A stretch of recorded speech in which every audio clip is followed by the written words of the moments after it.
La enfermera no tartamudeó. No parpadeó. Simplemente sostuvo el historial como si fuera una lista de la compra y dijo, los marcadores de paternidad no coinciden. Eso fue todo. 8 palabras. 8 sílabas clínicas y apagadas que desgarraron 20 años de matrimonio como un bisturí el papel. No grité. No pregunté qué marcadores. No exigí que volvieran a analizar la sangre. Simplemente asentí como si hubiera estado esperando esto, como si siempre lo hubiera sabido. En algún lugar profundo de mi columna vertebral, que los números no coincidirían. Le di las gracias, le di las gracias. Luego salí de la clínica pediátrica con las manos temblorosas y una extraña claridad floreciendo detrás de mis ojos. Esa noche, le di el biberón al bebé mientras Jenny estaba sentada al otro lado de la habitación, revisando su teléfono como si nada hubiera cambiado, como si nuestro universo entero no acabara de ser desvelado. El niño, mi niño, o al menos el que había criado durante 19 meses, me agarró el pulgar mientras dormía. Me quedé sentado en esa silla durante mucho tiempo, lo suficiente como para que se me adormecieran las piernas. Jenny levantó la vista una vez. ¿Estás bien? Estás callado. Solo cansado, dije. Esa fue la última mentira que le conté. Antes de seguir, quiero decir esto. La mayoría de la gente nunca lo espera. Pero la verdad es que más del 97% de ustedes que leen o escuchan esta historia no están suscritos. Si quieren escuchar más historias verdaderas como esta, historias que no gritan pero cortan igualmente, suscríbanse. Motiva al equipo más de lo que creen. De todos modos, al amanecer, me había ido. Sin confrontación dramática. Sin señalar con el dedo. Sin cómo pudiste, en medio de la noche. No es mi forma de trabajar. Así se comportan las personas que quieren respuestas. Yo no buscaba respuestas. Buscaba aire. Dejé al niño dormido en su cuna. Se movió una vez cuando rocé su mejilla con mis nudillos. Esa es la parte que me destripó. Esa es la parte de la que no se habla. Jenny dormía profundamente. Sin maquillaje. Una pierna fuera de la manta. Parecía en paz, lo que sentí como un insulto en sí mismo. Me quedé un segundo en la puerta solo para mirarla. Como se mira una casa antes de que sea demolida. Lo dejé todo. Mi teléfono, mi portátil, mi alianza en la encimera de la cocina junto a su estúpida taza de café favorita con la frase Bless this mess. Lo que sí me llevé fue muy específico. Mi pasaporte, mi partida de nacimiento, la unidad de respaldo del cajón inferior de la oficina, la que había cifrado y olvidado después de cambiar de trabajo. Una caja del ático y el par de botas que compré hace años para excursiones que nunca hicimos porque a ella no le gustaba el barro. No conduje. Caminé 6 millas hasta la terminal de Greyhound, abierta las 24 horas. Pagué en efectivo y tomé el primer autobús que se dirigía al oeste. No me importaba a dónde iba. Solo necesitaba que fuera lejos. El asiento estaba rasgado. El aire olía a diésel y ambientador barato. Y el tipo a mi lado roncaba tan fuerte que sus labios aleteaban. Pero nunca me había sentido más despierto. Observé cómo la ciudad se alejaba detrás de la ventana manchada. El horizonte que ayudé a construir un maldito piso a la vez. Mi nombre estaba en la mitad de esos permisos. Solía significar algo. Jenny ni siquiera se daría cuenta de que me había ido hasta las 9 de la mañana. Se despertaría, revisaría el monitor, tal vez me llamaría con ese tono irritado de "¿dónde te fuiste?", que usaba cada vez que necesitaba que sacara la basura o limpiara la fórmula derramada. Entraría en la cocina, vería el anillo junto a la taza, tal vez se reiría, tal vez pensaría que estaba siendo dramático, pero luego pasarían las horas. Llamaría a mi teléfono y se iría directamente al buzón de voz. Me enviaría un mensaje de texto: ¿estás enfadado? Hola. Empezaría a preocuparse alrededor de las 2 de la tarde. Quizás a las 4, intentaría llamar a mi madre. Pero eso tampoco saldría bien, porque aquí está lo que Jenny nunca se dio cuenta de mí. No amenazo. No fanfarroneo. Y no vuelvo. Llevaba demasiado tiempo desempeñando el papel de esposo, de padre, de proveedor, sin saber que solo era un extra bien vestido en la producción de otra persona. Y una vez que ves las luces del escenario, dejas de fingir. No desaparecí para hacerle daño. Desaparecí para descubrir quién era antes de ella. Y seré honesto, cuando me desvanecí esa mañana, cuando mis botas pisaron el primer tramo de hormigón lejos de su casa, no sabía si volvería alguna vez. Pero sabía una cosa con toda seguridad. No iba a dejar que me encontrara. No hasta que yo decidiera que podía. Esa caja del ático. Olía a polvo, a aislamiento y a otra vida. No la había abierto desde el funeral de mi padre.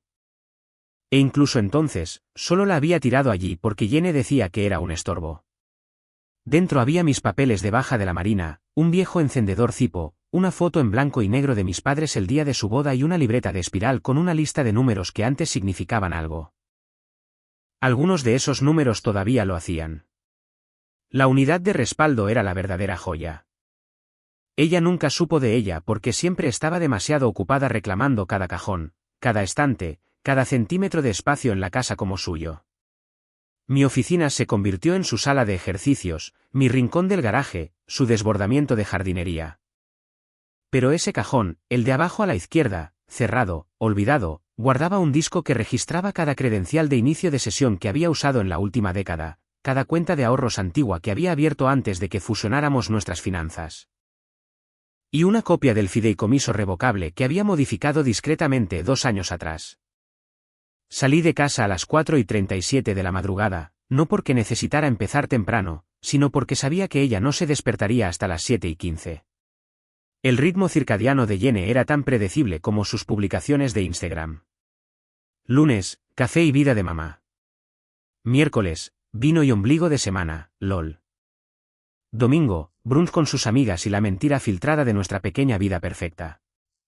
Para cuando ella se levantó, yo ya había pasado el control de seguridad con un billete de ida que no usaría. Verás, el truco no era tomar el vuelo. El truco era parecer que lo planeaba. Dejé el coche en el estacionamiento de larga estancia con un teléfono roto en el asiento del pasajero y un recibo de la aerolínea en el salpicadero. Para cualquiera que investigara, parecería que había abordado ese vuelo de las 6:05 de la mañana a Seattle. Pero no lo hice. Salí de la terminal, di la vuelta hasta la planta baja y compré un billete de autobús usando un alias que había practicado decir en el espejo. Mark Dane, lo suficientemente común como para ser olvidable. El conductor no pidió identificación, solo sonrió y me entregó un billete. Destino, algún lugar en el desierto. Población, menos de 10.000. Perfecto.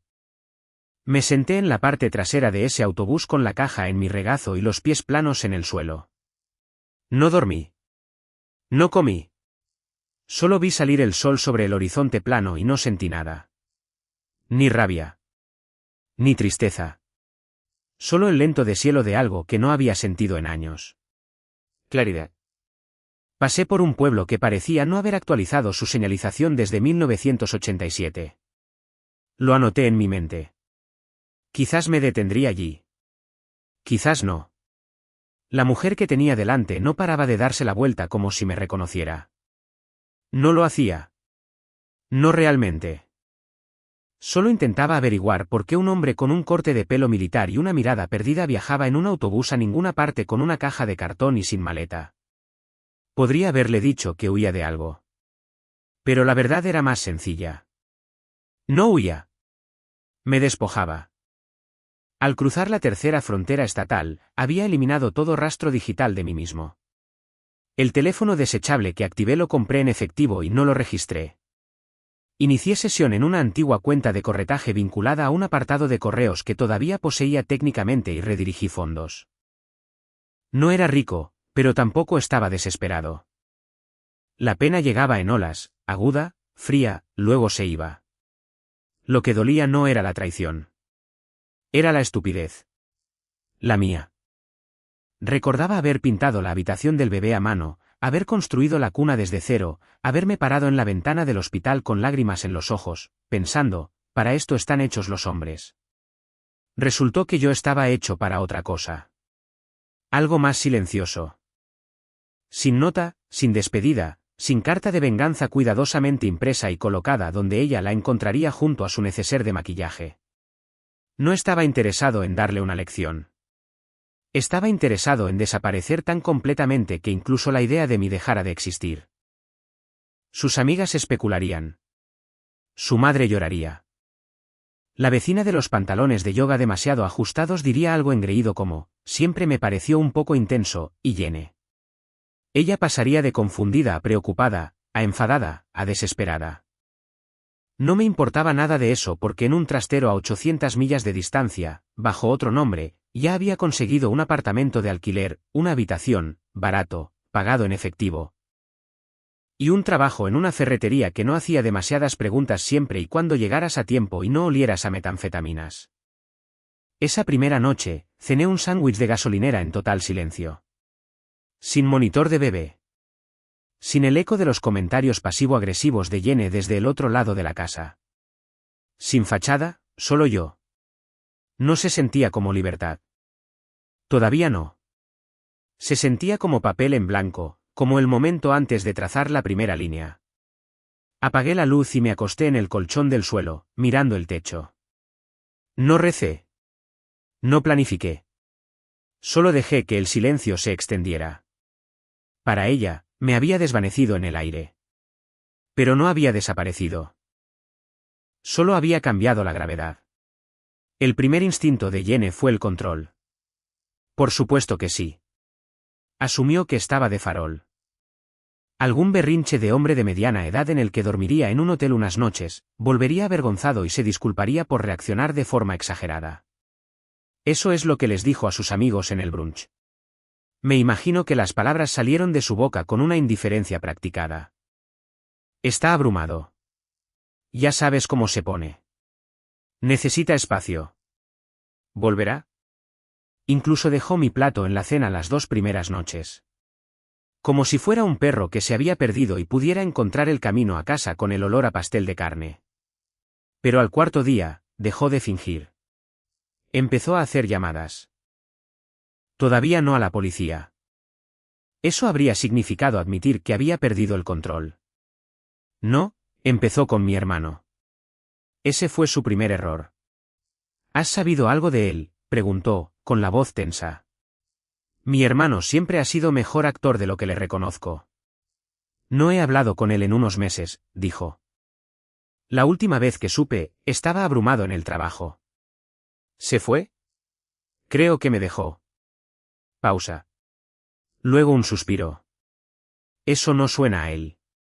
Colgó. Luego me llamó desde una línea de prepago que le había dejado 6 meses antes. Todo lo que dijo fue, está empezando. Le respondí, déjala. Luego llamó a mi madre. Ese fue su segundo error. Intentó la ruta de la compasión. Se ha ido. Tengo miedo de que le haya pasado algo. Por favor, si sabes algo. Mi madre ni siquiera parpadeó. Cariño, dijo, si él no quería ser encontrado, no lo encontrarás. Clic, eso la sacudió. Sé que sí porque al día siguiente le envió un correo electrónico a un compañero mío de Arizona. El mismo tipo que me cubrió una vez durante una tormenta de nieve cuando nuestro hijo tenía gripe. Lo encontró en LinkedIn, de todos los sitios. Hola, siento contactarte así, escribió. Pero no he sabido nada de él en más de una semana. Sé que ustedes solían ser cercanos. ¿Alguna idea de a dónde podría ir para relajarse? El tipo ni siquiera respondió. Solo me lo reenvió con el asunto. Está pescando. ¿Estás bien? Le respondí con un pulgar hacia arriba. Eso fue todo lo que necesité decir. Verás, lo que Jenny nunca comprendió es que la gente recuerda cómo la hiciste sentir. Y ella no hacía sentir a la gente mucho más que tolerada. Había pasado años quemando puentes con cerillas mojadas, asumiendo que su encanto la llevaría al otro lado. Pero ahora el río era ancho y ella no tenía balsa.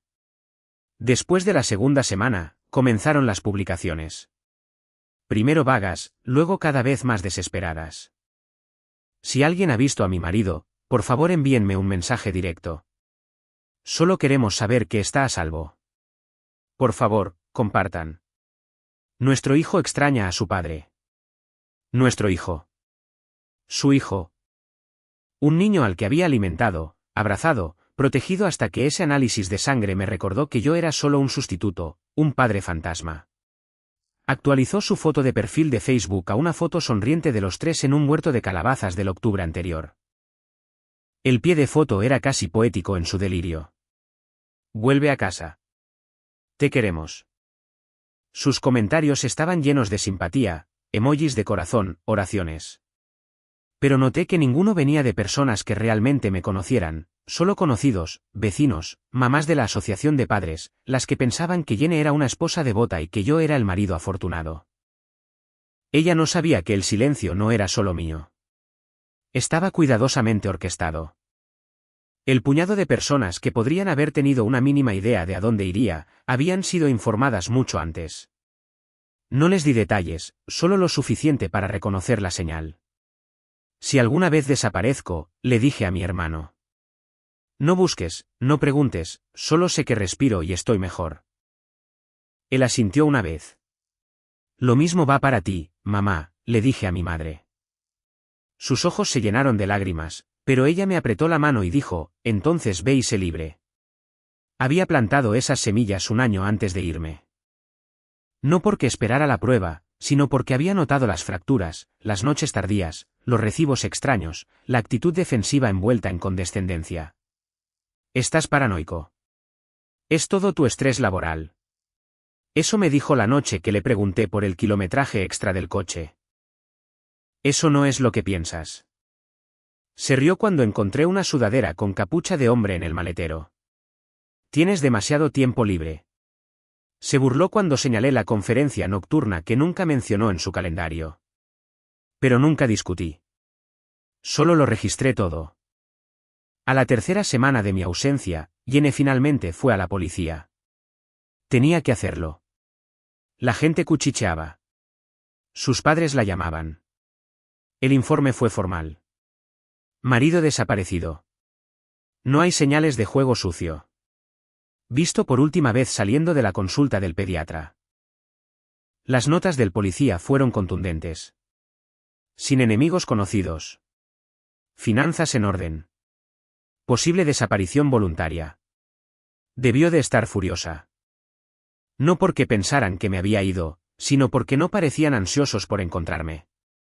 Cuando el detective pidió fotos recientes, ella les dio la misma imagen del campo de calabazas. Probablemente lloró. Es buena en eso. Lo que ella no sabía era que yo no estaba escondido debajo de una roca. Estaba observando en silencio, con cautela, esperando ver qué máscara se pondría a continuación.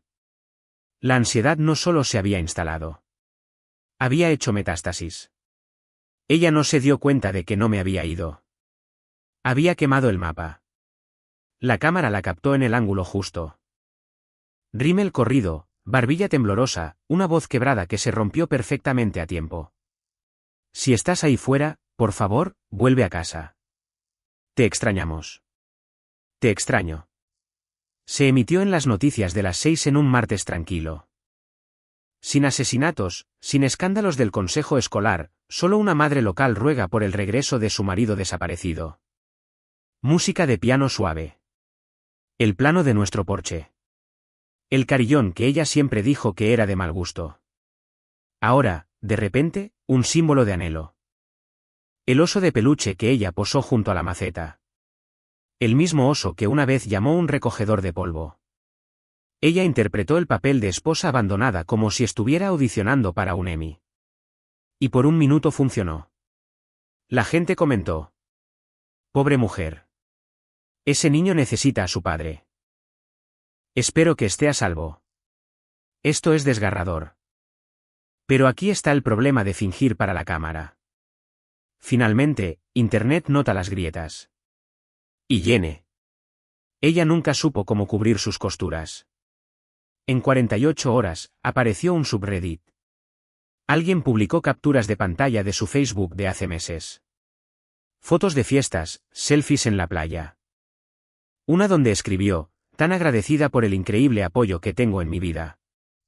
Chocando copas beso noche de chicas bendecida. Solo 2 semanas antes de que yo desapareciera, sin mencionarme. Sin rastro de preocupación. Otro usuario encontró sus reseñas de Yelp. Comentarios elogiosos para un hotel en Palm Springs el mismo fin de semana que ella afirmó que nos estábamos reconectando como familia. Una reseña se destacó. Ella escribió: el mejor masaje para parejas que he tenido. Me sentí como la única mujer en el mundo. Un tercer usuario, claramente un sabueso digital, cruzó las marcas de tiempo de sus publicaciones sociales con la presentación oficial de persona desaparecida. No coincidían. El título del hilo lo decía todo. ¿Por qué un marido leal desaparecería a menos que tuviera una razón? Los comentarios inundaron. Algo huele mal. Ella esconde algo. ¿Y si él descubrió algo devastador? Y entonces alguien soltó la bomba. Una cuenta de Reddit desechable, sin perfil, sin historial. Una publicación que decía: pregúntale quién es el padre. Adjunta había una foto borrosa de un informe de laboratorio. Mi nombre, el nombre del niño, y una línea resaltada en amarillo, inconsistente con los marcadores de paternidad. Se extendió como fuego en la gasolina. Algunos pensaron que era falso. Otros empezaron a atar cabos. Ese hotel en Palm Springs, conocido por sus retiros ejecutivos. Su lugar de trabajo, acababa de ser ascendida. El nuevo supervisor, divorciado, cuarentón. Cuerpo de gimnasio. De repente, la imagen de la madre desconsolada comenzó a desmoronarse.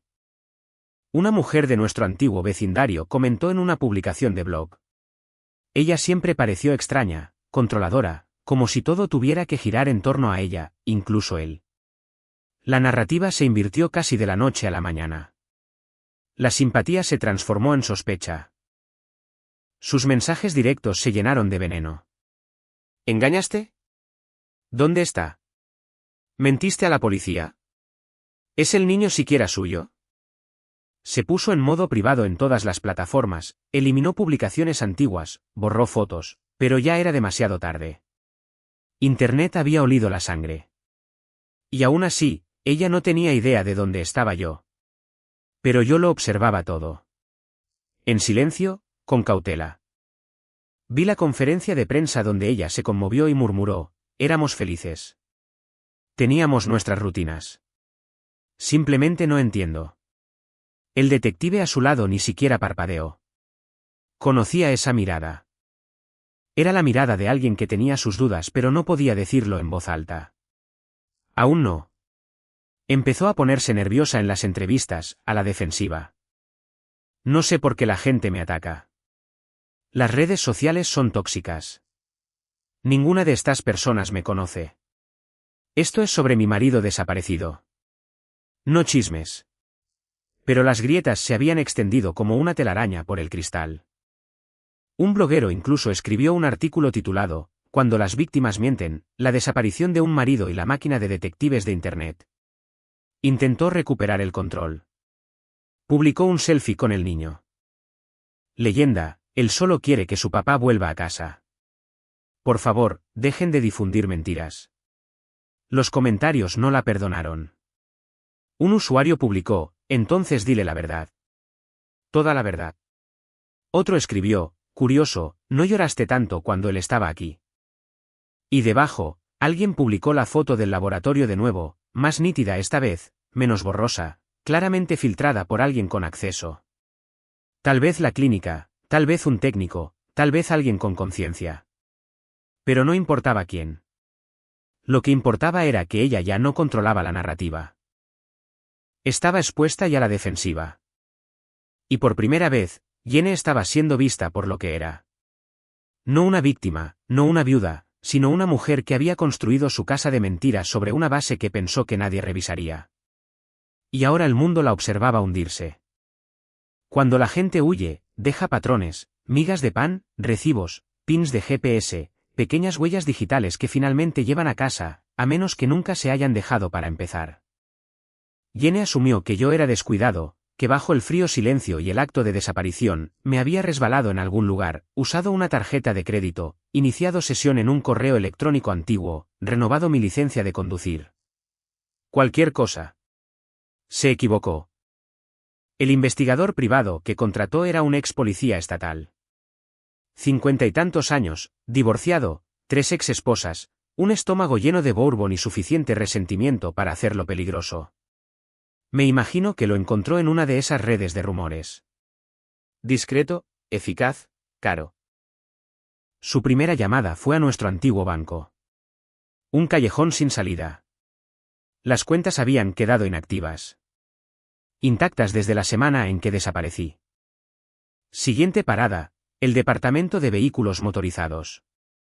Sin actividad, sin renovaciones, sin actualizaciones de dirección. Mi licencia de conducir era ahora solo un fantasma de plástico en el sistema. Ella intentó los registros de propiedad. Nada a mi nombre, ni siquiera una unidad de almacenamiento. Ella le dio fotos antiguas, declaraciones de impuestos, nombres de parientes. Todavía nada.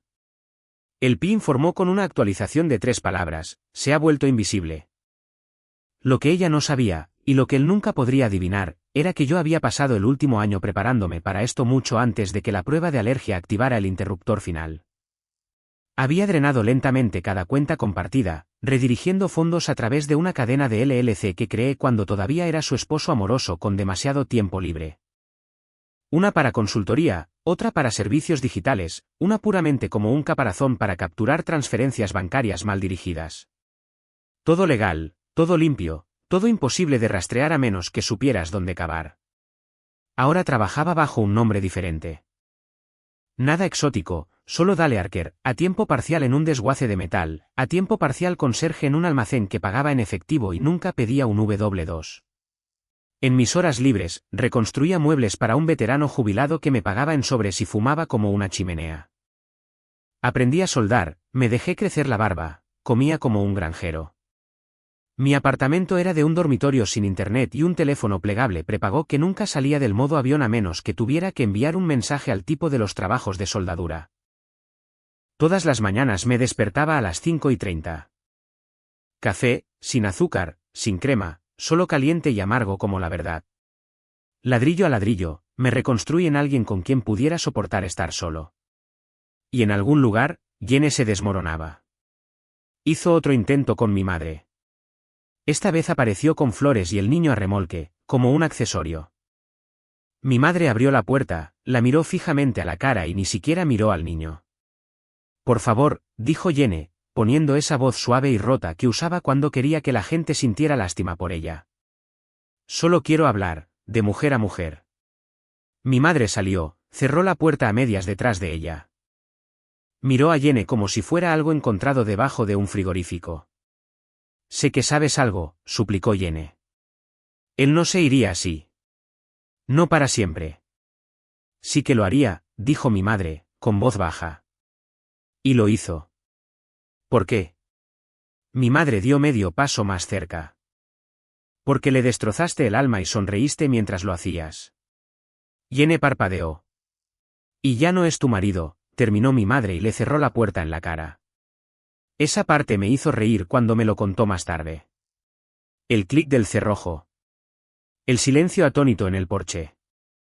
Jenny de pie allí, sosteniendo un triste ramo de rosas de supermercado marchitas. El investigador privado finalmente renunció. Demasiadas horas, demasiados callejones sin salida, no había suficiente ruido digital que perseguir. Le dijo, señora, o está muerto o realmente no quiere ser encontrado. Ella empezó a creer la primera parte, pero no estaba de luto. Estaba furiosa. Esa es la parte que la gente no entendía porque Jenny no soportaba perder el control. No me quería de vuelta porque me amara.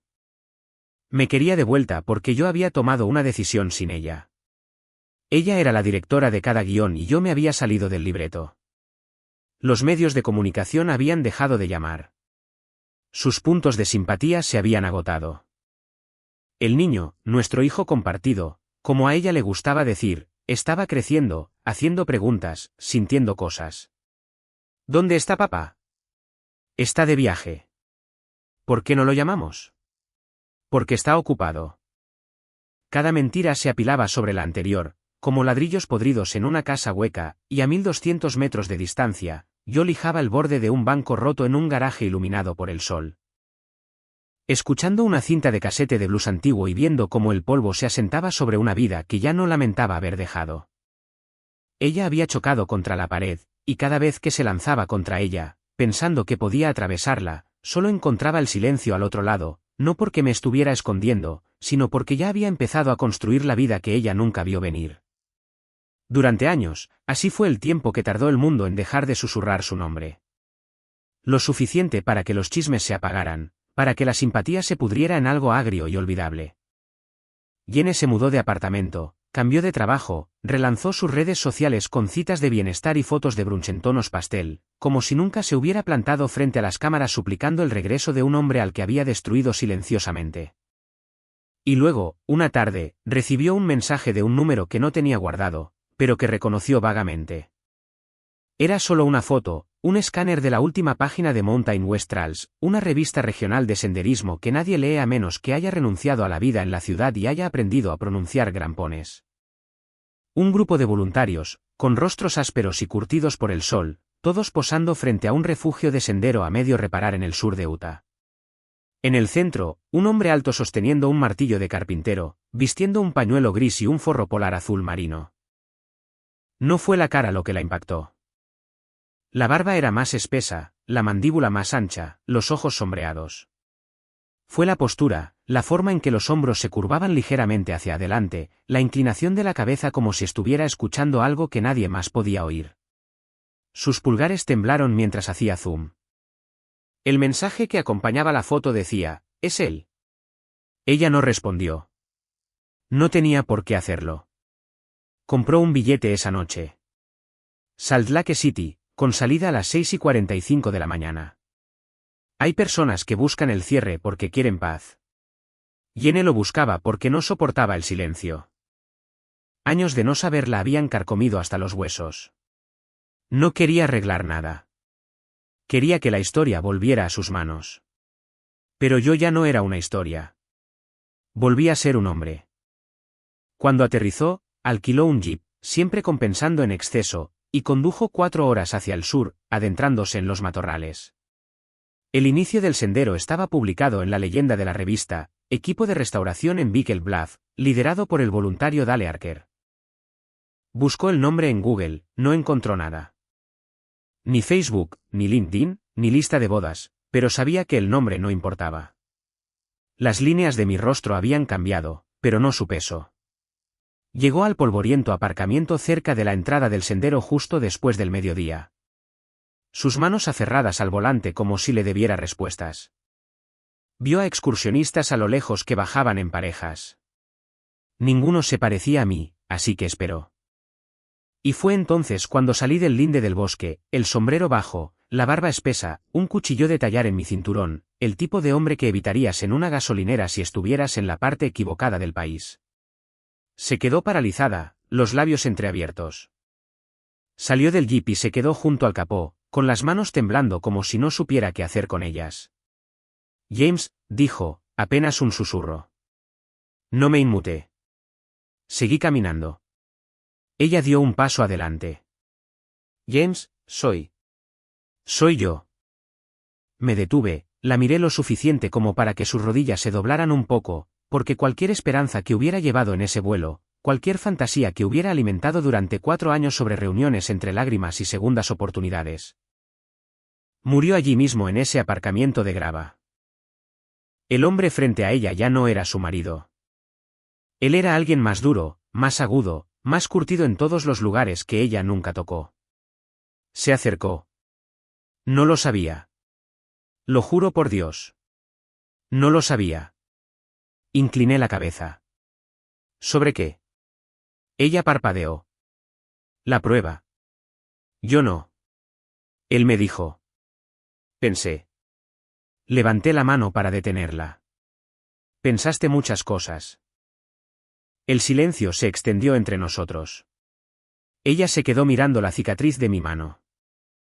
La que me hice trabajando con una lijadora de banda en los primeros días. Te ves diferente, dijo finalmente. Sonreí sin calidez. Lo soy. Detrás de nosotros, el resto de los voluntarios descargaban suministros. Alguien gritó, «Dale, te necesito en la pared oeste». Asentí, sin romper el contacto visual, y le dije, «Tengo trabajo». Espera, dijo, dando un paso adelante. Por favor, solo 5 minutos. ¿Un café? Cualquier cosa.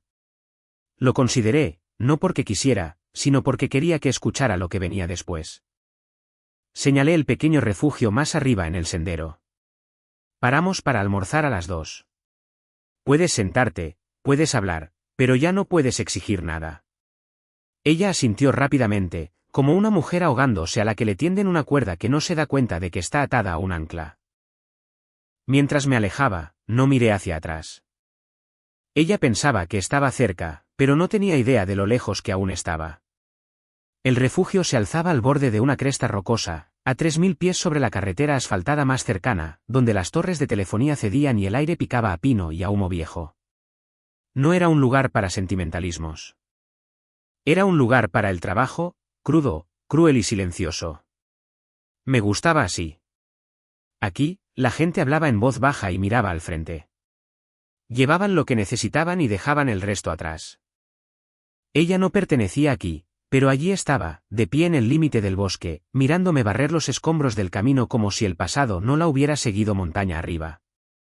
No me detuve. No hice una pausa para preguntar por qué vino o cómo me encontró. Barrí metódicamente de izquierda a derecha, un movimiento a la vez. Podía sentir su presencia como una fiebre a mis espaldas. Finalmente, cuando la última aguja de pino se hubo ido y el polvo se asentó, apoyé la escoba contra el cobertizo, me quité los guantes y me volví. Ella estaba a 10 pies de distancia, con los brazos cruzados como si pudieran protegerla del viento o de mí. Su voz se quebró antes de siquiera llegar a mí. ¿Por qué no me lo dijiste? La miré fijamente, sin crueldad, sin amabilidad, solo con indiferencia. Porque la verdad no era mía para revelar, dije. Tú la enterraste. Yo solo leí la lápida. Dio un paso adelante y por un segundo pensé que podría alcanzarme. En cambio, sus manos colgaban inútiles a sus costados, los puños desabrochados, las palmas expuestas. No lo sabía, susurró. Lo juro, James, no lo sabía. Él me dijo que era un susto, que no significaba nada, que era un error de laboratorio. Incliné la cabeza. ¿Qué mentira crees hoy? Lágrimas brotaron de sus ojos. Real es esta vez. No las performáticas que lloraba para las cámaras o los likes. Estas eran más pesadas, quizás incluso honestas. Tenía miedo, dijo. Pensé que si te lo decía, te irías. ¿Lo hice? Ella se encogió bruscamente como si la hubiera abofeteado. Pasé a su lado hacia la cresta, donde la vista se abría y el viento hacía que todo se sintiera limpio. Ella me siguió. Nunca quise que nada de eso pasara, dijo detrás de mí. No lo planeé. Estaba cansada, sola.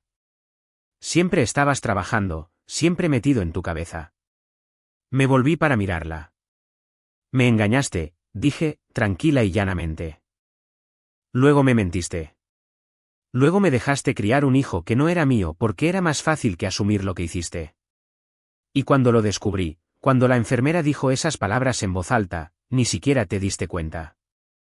Me besaste para desearme buenas noches. Su labio tembló.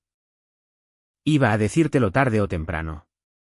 Nunca ibas a decírmelo, dije. Ibas a cabalgar la mentira hasta que se estrellara o se hiciera lo suficientemente vieja como para desaparecer por sí sola. Entonces se quebró, no con gracia. No con dignidad. Cayó de rodillas sobre la grava, las palmas raspadas por la roca, sollozando tan fuerte que el viento mismo pareció acallarse. No me moví. No me arrodillé. No ofrecí consuelo. La dejé llorar. Cuando finalmente se recompuso, se sentó en un banco bajo el alero del refugio. Con el rímel corrido, los dedos ligeramente sangrando por la caída. Me miró como si todavía tuviera algo que dar. He intentado arreglarlo, dijo. He estado en terapia. Dejé el trabajo. Ya ni siquiera hablo con él. Eso está bien, dije. Pero yo no soy la recompensa al final de tu curación. Ella me miró fijamente. Todavía te quiero. Dejé que el silencio le respondiera. El amor es una palabra que la gente como ella usa cuando quiere rebobinar sin consecuencias. Cuando quieren que recuerdes cómo se sentían las cosas, no lo que eran. Pero yo lo recordaba todo. La forma en que mintió sin pestañear. La forma en que manipuló con una sonrisa. La forma en que durmió a mi lado, sabiendo perfectamente que había detonado los cimientos de nuestras vidas y simplemente esperó a ver si yo me daba cuenta del humo. Este lugar, dije finalmente, señalando las herramientas, la cresta, las vigas a medio terminar. No es solo un refugio. Es mi vida ahora. Construida desde cero, ladrillo a ladrillo. Sin ella. No me refería a ella como Jenny. Me refería a ella como la versión de mí mismo que solía ser cuando estaba con ella. Ese hombre, la versión devota, esperanzada y ciega, estaba muerto hace mucho tiempo. Y en su lugar, se erguía alguien más fuerte, más duro, más silencioso. Se puso de pie, despacio, vacilante. ¿Y ahora qué? Crucé su mirada. Ahora te vas. ¿No quieres verlo?, preguntó. Y supe que se refería al niño. La pregunta colgaba como un anzuelo entre nosotros, pero no piqué. En cambio, le dije, viniste aquí por perdón. Eso no es algo que te deba. Tú enterraste la verdad, y yo enterré al hombre al que le habría importado. Ella se giró, secándose la cara con la manga, su cuerpo encogido de alguna manera. Y luego regresó por donde había venido. Sin súplicas, sin promesas, solo viento y grava. La cresta nunca hizo eco de pisadas, pero pude escuchar cada una de las suyas como un trueno. Apareció al borde del campamento justo antes del atardecer. Su cabello recogido firmemente, como si intentara restaurar el orden, como si se veía lo suficientemente compuesta, los últimos 4 años se plegarían en algo manejable. Esperó a que los demás se hubieran ido, hasta que el traqueteo de los utensilios de cocina y el parpadeo de las linternas dieron paso a ese silencio de última hora de la tarde que solo se obtiene en las montañas. Encontré una cafetería, dijo, con voz pequeña, a 15 minutos de la carretera. Abren tarde. Yo solo. Solo quiero un café, por favor. La miré por un largo momento, luego asentí. Bien, pero no estaremos solos. La expresión perpleja en su rostro apenas tuvo tiempo de asentarse antes de que yo añadiera. Mi abogado nos acompañará. Ella parpadeó, el parpadeo de control se le escapó de nuevo. ¿Trajiste un abogado hasta aquí? No, dije. Él es de aquí, como yo. Condujimos en silencio. Del tipo en el que ella seguía echando miradas, como si esperara que me ablandara. No lo hice. La verdad es que no estaba enfadado. El enfado es ruidoso. Yo era metódico, algo que ella aún no había aprendido a temer. La cafetería era una caja desgastada con un letrero de abierto parpadeante, y el olor a café quemado impregnaba el papel de la pared. Ella se deslizó en el asiento de la cabina frente a mí, con las manos ya agarrando la taza de cerámica desportillada que la camarera le dejó sin decir una palabra. Unos minutos después, mi abogado entró. 60 y tantos, chaqueta de pana, barba plateada, el tipo de hombre que lee cada línea 2 veces y nunca levanta la voz porque sabe que sus palabras son balas. Ella nos miró a los dos, confundida. ¿Qué es esto? Mi abogado colocó una carpeta manila sobre la mesa como si estuviera haciendo un movimiento de ajedrez que termina el juego 5 turnos antes. Hace 5 años, dijo, abriéndola, el señor Langston presentó una solicitud de divorcio en el estado de Wyoming. La solicitud citaba la infidelidad como motivo. Según la ley estatal, la demandada debe ser notificada. La notificación se ejecutó mediante publicación y declaración jurada certificada. Ella parpadeó. ¿Te divorciaste sin decírmelo? No, dije. Te lo dije. Simplemente no leíste la letra pequeña. ¿De qué estás hablando? El abogado deslizó una sola página por la mesa. Su nombre estaba en la parte superior. Su firma en la parte inferior. La fecha, 2 meses antes de que yo desapareciera. Su mano tembló al leer. Esto es de ese paquete de refinanciamiento. El que dijiste que era para la hipoteca. ¿Sorbo mi café? Lo era, dije, Pero enterrada en el anexo había una cláusula que establecía, en caso de disolución relacionada con infidelidad, la parte firmante renuncia a todos los derechos sobre la propiedad conyugal mantenida en el fideicomiso compartido. Punto. Sus ojos recorrieron el párrafo, el corazón le latía en la garganta ahora. Pero eso no es legal. No sabía lo que estaba firmando. Mi abogado levantó una ceja. Usted rubricó cada página. Lo hicimos notarizar, y su nombre estaba en la escritura. Su participación fue documentada. Ella tragó saliva. Pero nunca nos divorciamos. Sí que lo hicimos, dije, inclinándome lo suficiente para que ella viera la verdad en mi cara. Simplemente no te entregaron la notificación. No directamente. El tribunal aprobó la notificación por publicación después de que 3 intentos fallaran. Ignoraste 2 cartas certificadas. Tu abogado de entonces no respondió. Estaba pálida ahora, como si la sangre se le hubiera escurrido al mencionar a su abogado, uno con el que yo sabía que no había hablado en años. El mismo abogado que había contratado durante la aventura para discutir opciones en caso de que yo alguna vez lo descubriera. Lo que significa, continué, que no tienes ningún derecho legal sobre nada. Ni la casa, ni las cuentas de jubilación, ni el fideicomiso. Nada. La camarera se acercó y volvió a llenar su taza sin preguntar. Jenny ni siquiera parpadeó. Me engañaste, susurró. No, dije. Me anticipé porque sabía que algún día la verdad saldría a la luz. Simplemente no sabía cuándo. Así que me di un seguro. Ella miró el papel de nuevo como si pudiera borrar la tinta con la sola fuerza de voluntad. Esto no puede ser real. No puedes simplemente borrarme. Me recosté. No te borré, Jenny. Tú te borraste a ti misma en el momento en que decidiste que la honestidad era opcional. Su labio tembló. ¿Y nuestro hijo? No dije nada porque incluso ahora, incluso después de todo, ella seguía llamándolo nuestro. Como si la biología pudiera ser encubierta con el sentimentalismo. Como si la traición pudiera deshacerse con una culpa retroactiva. Plegó el papel, luego lo desplegó, las manos temblaban, los ojos buscaban lagunas como siempre había hecho. Pero ya no quedaban. Había cerrado todas las puertas antes de salir de aquella casa.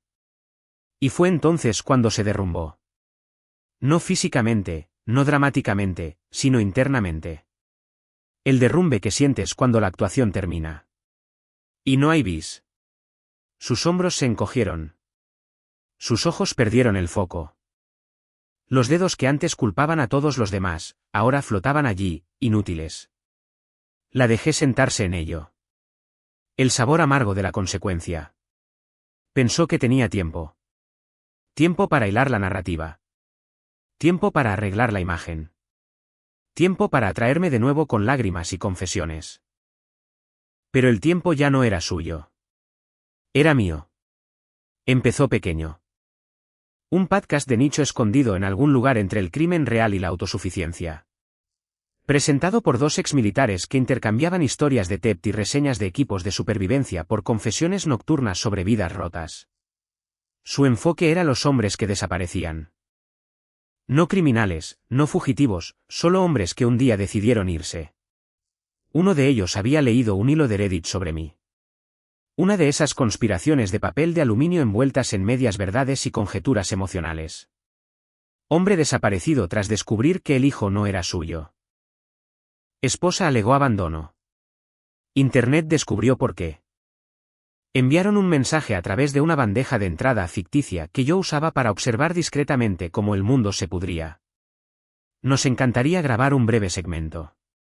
Sin nombre, sin presión, solo tu versión en tus palabras. Primero lo ignoré.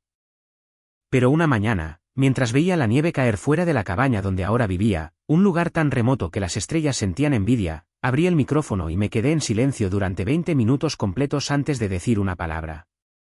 Luego grabé. No me fui porque fuera débil. Me fui porque el silencio es más fuerte que los gritos. Porque en el momento en que supe la verdad, supe que ninguna conversación, ninguna disculpa podría reparar lo que ella rompió. A veces un hombre no se va para esconderse. Se va para reconstruirse en silencio hasta que ya no le deba nada a nadie. Eso fue todo. Lo emitieron bajo el título Fantasma por diseño, la salida silenciosa de un marido. Duró 7 minutos. Enterrado al final de un episodio sobre hombres divorciados que viven en furgonetas. Y sin embargo, la gente lo encontró. Lo sintieron. Se extendió silenciosamente como la escarcha que se arrastra sobre el cristal. Primero en Twitter, luego en Discords, luego en TikTok, donde alguien lo dobló sobre imágenes de un columpio vacío y un tren que se alejaba de una estación. Las vistas explotaron. Los hombres lo compartieron en chats grupales con subtítulos como, «Esto me llegó demasiado hondo». Las mujeres lo compartieron con emojis de fuego y maldita sea, realmente se fue. Incluso los terapeutas comenzaron a citarlo hasta que ya no le deba nada a nadie. Le llegó a Jenny en cuestión de días. Su bandeja de entrada se iluminó. Desconocidos le enviaban mensajes privados. ¿Era sobre ti? Le mentiste a ese hombre y luego lloraste en la televisión. No me extraña que se fuera. Criaste a un niño con una mentira y esperabas aplausos. Ella trató de negarlo. No, este no es mi marido. Mi situación es privada. Pero a Internet no le importa la privacidad. Viejas capturas de pantalla reaparecieron. Los resultados de paternidad filtrados. Su campaña de fotos, te extraño. Una imagen borrosa de esa entrevista televisiva donde lloró sin una sola lágrima. Un comentario decía, tú usaste la simpatía como arma. Él usó el silencio como arma. Él ganó. Y ella lo sintió. Lenta, despiadadamente. El cambio de opinión pública. La gente dejó de defenderla. Incluso sus propios amigos, los que solían publicar orando por tu familia, ahora guardaban silencio. Sus publicaciones de bienestar comenzaron a recibir comentarios como, qué gracioso se ve la sanación cuando nadie más la cree. Vas a mentir a tus seguidores como le mentiste a tu marido también. Cerró los comentarios, luego eliminó fotos antiguas, luego hizo su cuenta privada. Pero el daño no era digital. Era interno, porque por primera vez, ella no controlaba la historia. Yo sí. Y ni siquiera había mencionado su nombre. Nunca mencioné dónde vivíamos. No describí su cabello, su trabajo o la ciudad. Y sin embargo, todos lo sabían porque la verdad no necesita especificidades. Solo necesita peso. Y el peso de mi silencio la aplastó más fuerte que cualquier acusación pública podría haberlo hecho. Intentó un último recurso, una publicación en una página de Facebook de la comunidad. A quienes asumen cosas, no me conocen. No conocen mi historia. Alguien comentó debajo, no tuvimos que hacerlo. Él la contó sin decir una palabra. Su respuesta fue eliminada en minutos, pero el hilo siguió vivo. Capturado, compartido, inmortalizado. El mundo no solo vio lo que ella hizo. Vieron lo que yo no hice. Sin gritos, sin venganza, sin un libro de revelaciones, solo una voz tranquila en un podcast olvidado, explicando lo que significa desaparecer en tus propios términos. Se sentó sola en su apartamento, en nuestro viejo sofá, el niño dormido en la habitación contigua, y revisó 1000 recordatorios de que yo no volvería. No porque fuera cruel, sino porque me había vuelto intocable. Y no hay pánico más fuerte que darse cuenta de que el hombre al que traicionaste ya no está enojado. Simplemente se ha ido. Era principios de otoño cuando ella regresó. Sin anuncio, sin correo electrónico, sin mensaje de voz dejado en las horas estáticas de la noche. Simplemente apareció. Un Toyota plateado aparcado torcido en el borde de la grava del sendero. Polvo en el capó. Hojas atrapadas en los limpiaparabrisas. La vi antes de que ella me viera. Salió despacio, el pelo recogido. Rayas grises ahora persiguiendo el dorado. Sin maquillaje, sin actuación, solo el peso del tiempo cubriendo sus hombros como un abrigo que no había pedido. La puerta del pasajero no se abrió al principio. Luego lo hizo, solo un poco. Capté un atisbo de un adolescente. Sudadera con capucha bajada, cabeza agachada. Ella dio un paso adelante, cautelosa, como alguien que sabía que ese ya no era su terreno.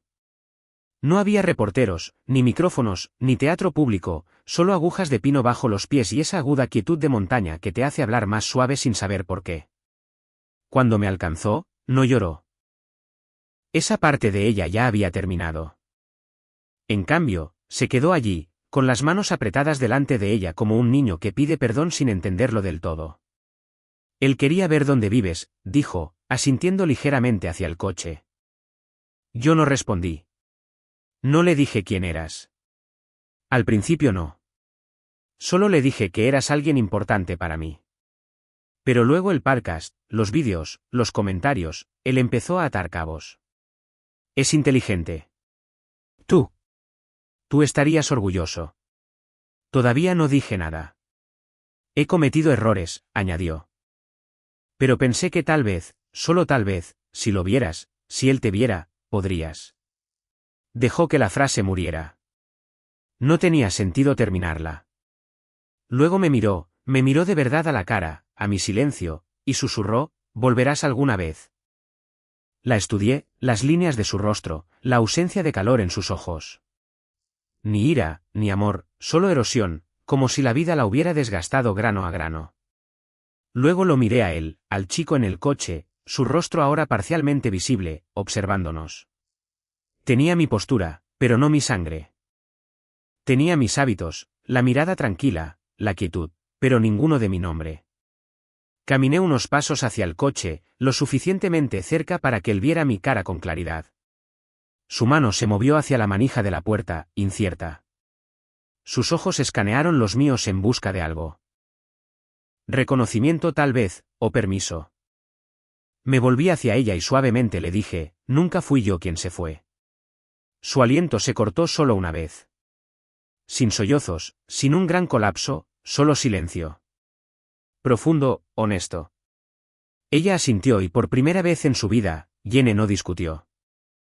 Mientras me daba la vuelta y comenzaba a caminar de regreso hacia la cresta, escuché la puerta del coche crujir detrás de mí. Pasos más ligeros que los suyos. Vacilantes. No miré hacia atrás. No lo necesitaba porque sabía que, pasara lo que pasara, decidiera lo que decidiera ese chico, en quien se convirtiera, mi parte en su historia no estaba construida sobre mentiras. Estaba construida sobre la ausencia. Y a veces la ausencia habla más fuerte que cualquier otra cosa. Los árboles me engulleron de nuevo en el sendero. Y en algún lugar detrás de mí, un niño se quedó quieto, viendo a un hombre alejarse. No con rabia, no con derrota, sino en un silencio ganado a pulso. Esa fue la pregunta final. Y mi legado, no se trataba de lo que le había quitado a ella. Se trataba de lo que ella nunca podría quitarme a mí.